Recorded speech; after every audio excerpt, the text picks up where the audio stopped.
Shalom saudara dalam Tuhan. Saudara, langsung saja kita melihat videonya terlebih dahulu. Dan pastikan tekan tombol like, tekan tombol subscribe, dan yang penting share video ini supaya menjadi berkat bagi banyak orang. Banyak orang berusaha untuk menggoyahkan iman kita.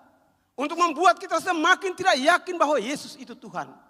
Karena meskipun serangan terhadap Yesus dan agamanya terjadi secara luar biasa.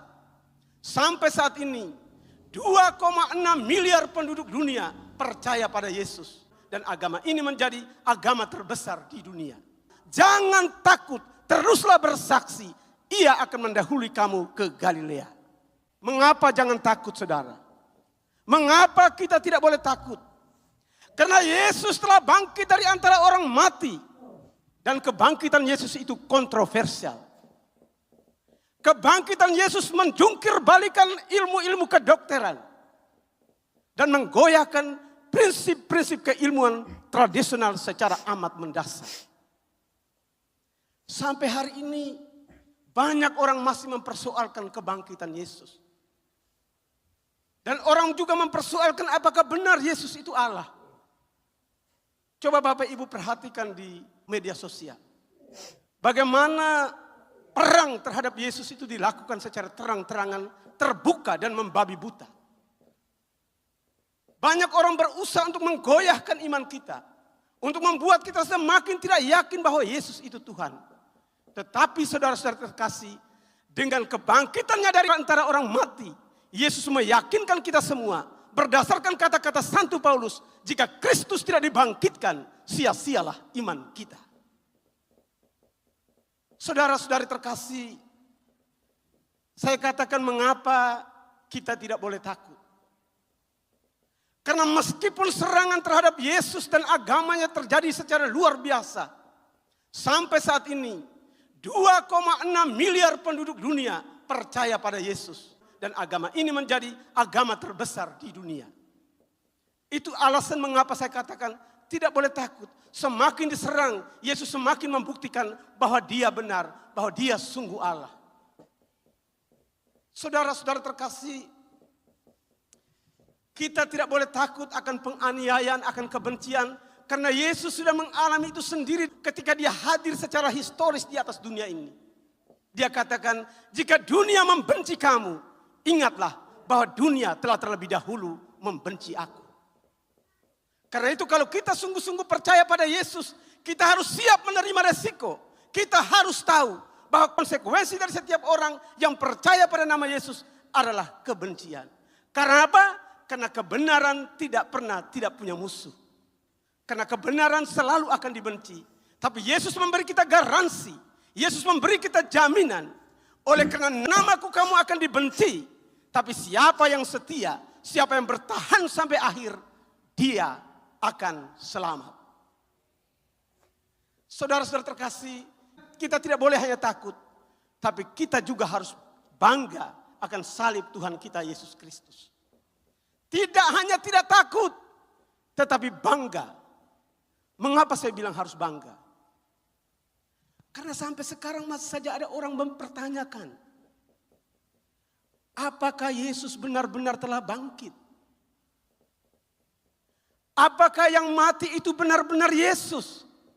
Atau ada orang lain yang mati menggantikan dia? Yesus hanya 6 jam tergantung di salib.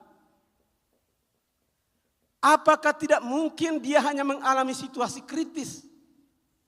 Lalu setelah diobati dengan ramu-ramuan, dia bangkit kembali. Saudara-saudara terkasih, Dr. Mark Marinella, ahli penyakit dalam Amerika Serikat, melakukan riset ilmiah untuk meyakinkan semua orang bahwa kematian Yesus adalah kematian di atas kayu salib yang tidak pantas untuk dipersoalkan. Melalui pengujian yang luar biasa cerdas terhadap bukti-bukti Alkitab tentang penyesahan, tentang tusukan tombak, tentang luka lambung, tentang air dan darah yang keluar dari tubuhnya, Mark Marinella secara amat cerdas membuktikan bahwa Yesus sungguh telah mati dengan cara disalibkan. Dan karena itu kebangkitannya menjadi sesuatu yang luar biasa, karya Allah, pekerjaan Allah yang menunjukkan kepada kita bahwa dia sungguh telah mengutus anak tunggalnya untuk menebus dosa-dosa kita dan membawa kita menjadi anak-anak kemuliaan. Amin. Bapak, Ibu, saudara-saudari yang terkasih, Yesus mengatakan kepada kita, pergilah, aku akan mendahului kamu ke Galilea. Mengapa Galilea? Galilea dalam tafsiran kitab suci adalah entrance gate. Pintu gerbang ke dunia orang-orang bukan Yahudi. Pintu gerbang kewartaan kepada seluruh bangsa. Dan ini sejajar dengan kata-katanya sendiri. Pergilah ke seluruh dunia dan jadikanlah semua bangsa muridku. Dan baptislah mereka dalam nama Bapa dan Putra dan Roh Kudus. Itu makna, pergilah ke Galilea. Tapi bagaimana kita menerjemahkan perintah Yesus ini? Pergilah ke seluruh dunia dan jadikanlah semua bangsa muridku. Dan baptislah mereka dalam nama Bapa dan Putra dan Roh Kudus. Bapak Ibu masih ingat gempa Cianjur beberapa bulan lalu? Tahu cerita itu di Malaysia? Tahu apa yang terjadi? Banyak orang Kristen, banyak orang Katolik terpaksa menyetopkan bantuan-bantuan ketika mereka mau bersaksi, mau menunjukkan cinta kasih Yesus, karena kebaikan-kebaikan itu justru dicurigai. Ingat gempa Aceh dengan korban 150.000 orang meninggal dunia dan 300 anak Aceh gagal mendapatkan orang tua asuh. Ketika bantuan dari anak-anak Tuhan yang berkehendak baik dicurigai sebagai kristenisasi. Ini tantangan kita. Dan Yesus mengajak kita untuk pergi ke seluruh dunia. Jadikan semua bangsa muridku. Itu bukan berarti pergi ke Ekuador, ke Brasilia untuk bersaksi. Bukan, saudara. Bersaksi di tengah kehidupan kita setiap hari. Ke lingkup kehidupan kita yang paling dekat. Orang bilang charity begins at home. Kasih sayang selalu mulai dari rumah. Karena itu kalau kita mau mulai kebaikan-kebaikan, mulai dari lingkup-lingkup terdekat, dari orang-orang kita jumpa sehari-hari, untuk bersaksi, untuk membawa nama Yesus ke tengah dunia ini. Ibu bapak saudara-saudara sekalian, kita bisa melakukan itu. Kita bisa melaksanakan itu. Kalau kita membawa di dalam hati kita membawa di dalam jiwa kita membawa di dalam diri kita nama Tuhan Yesus. Dan untuk itulah Yesus katakan, pergilah, aku akan mendahului kamu ke Galilea dan bersaksilah di sana. Artinya bersaksilah di tempat di mana kita sehari-hari berkarya. Apa yang perlu kita saksikan? Yang pertama, salib Yesus Kristus. Per crucem ad gloriam. Melalui salib kita gapai kemenangan. Salib Yesus itu membuat kita percaya bahwa untuk mencapai posisi teratas, untuk mencapai prestasi-prestasi puncak, kita tidak bisa lain, mesti berkorban, mesti menginvestasikan waktu, tenaga dan perjuangan kita agar kita bisa mencapai kemuliaan. Per crucem ad gloriam. Tapi seringkali tidak.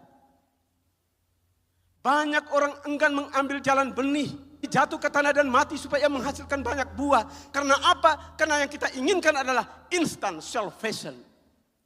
Keselamatan dalam sekejap. Maka untuk jadi kaya, kita ambil cara-cara simsalabim. Bukan jalan salib.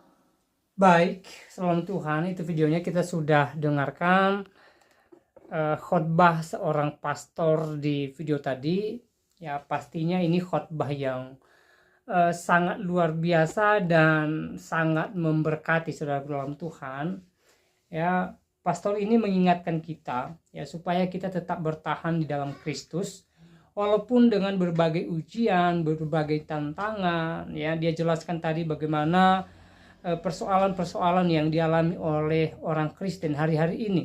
Ya, penolakan terhadap Kristen, terhadap gereja, pengerusakan rumah ibadah, membubarkan orang gereja yang sedang beribadah dan lain sebagainya.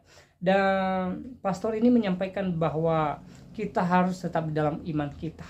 Sebagaimana Yesus Kristus telah memerdekakan kita, telah memenangkan kita, ya sehingga kita tidak perlu takut saudara dalam Tuhan menghadapi segala tantangan, rintangan kehidupan kita sebagai anak Tuhan, kita harus fokus kepada Kristus, dan kita harus percaya bahwa ketika kita meninggalkan dunia ini, kita bersama-sama dengan Kristus di dalam kerajaan sorga. Saudara Tuhan, apa yang beliau sampaikan di video tadi sangat luar biasa pastinya. Saya secara pribadi sangat terberkati, dan saya percaya bahwa saudara pastinya terberkati dengan apa yang disampaikan oleh beliau di video tadi. Nah, saudara Tuhan, ketika saudara merasa terberkati, jangan hanya sampai ke saudara saja. Ya, silahkan bagikan video ini supaya orang lain di luar sana juga ikut terberkati. Bagikan melalui grup-grup aplikasi yang ada di HP saudara, ya, grup WhatsApp, Facebook, dan lain sebagainya. Supaya apa? Supaya apa yang disampaikan oleh beliau di video tadi semakin menjadi berkat bagi banyak orang, semakin menguatkan anak-anak Tuhan atau orang Kristen atau orang Katolik di luar sana, sehingga ketika mereka menghadapi berbagai persoalan, berbagai goncangan, berbagai masalah, mereka tidak takut, tetapi mereka dikuatkan oleh Kristus melalui khotbah yang disampaikan oleh beliau di video tadi. Nah, saudara Tuhan, kiranya video singkat ini memberkati kita, menguatkan iman kita, dan kiranya Tuhan Yesus Kristus memberkati kita semua. Shalom.